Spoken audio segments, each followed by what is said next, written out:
Hey guys, welcome to Aira chronicles. ఈరోజు మనం baby food సిరీస్లోని second recipe home made Cerelac ఎలా చేయాలో చూద్దాం.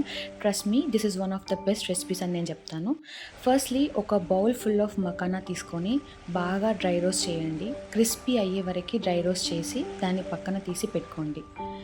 ఆ తర్వాత సేమ్ అదే బౌల్ ఫుల్ ఆఫ్ ఓట్స్ తీసుకొని బాగా డ్రై రోస్ట్ చేసి అది కూడా తీసి పక్కన పెట్టుకోండి. నేనైతే రోల్డ్ ఓట్స్ యూస్ చేస్తున్నాను. ఆ తర్వాత సేమ్ బౌల్ యూస్ చేసి పోహా అటుకులు ఇవి కూడా బాగా క్రిస్పీ అయ్యే వరకు వేపుకొని పక్కన తీసి పెట్టుకోండి. ఆ తర్వాత కొన్ని బాదం, కొన్ని వాల్నట్స్ డ్రై రోస్ట్ చేసుకోండి. This is optional. సో బాగా కూల్ అయ్యేదాకా పక్కన పెట్టేసుకొని ఆ తర్వాత మిక్సర్ గ్రైండర్లో వేసి చాలా స్మూత్ పేస్ట్ అయ్యే వరకు గ్రైండ్ చేసుకోండి. ఒకవేళ కనుక మీరు 6 months ఓల్డ్ బేబీకి అప్పుడే ఫుడ్ స్టార్ట్ చేస్తున్నట్టయితే దీన్ని బాగా జల్లెడ పట్టుకోండి, ఇంకా స్మూత్గా తయారవుతుంది.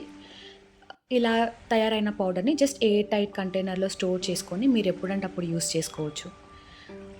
సర్వ్ చేసుకునేటప్పుడు మాత్రం ఒక బౌల్లో 2 tablespoons ఆఫ్ ఓట్స్ పౌడర్ని లేదా హోమ్మేడ్ సెర్లాక్ పౌడర్ని వేసి అందులో హాట్ వాటర్ పోసి బాగా మిక్స్ చేసుకొని బేబీకి సర్వ్ చేయడమే. కొంచెం స్వీట్నెస్ యాడ్ చేయాలనుకుంటే బనానా బాగా స్మాష్ చేసి వేయొచ్చు, లేదా కొంచెం డేట్స్ కూడా యాడ్ చేయొచ్చు. అంతే, రెసిపీ రెడీ. మీ బేబీకి తప్పకుండా ట్రై చేయండి. బాగుందా?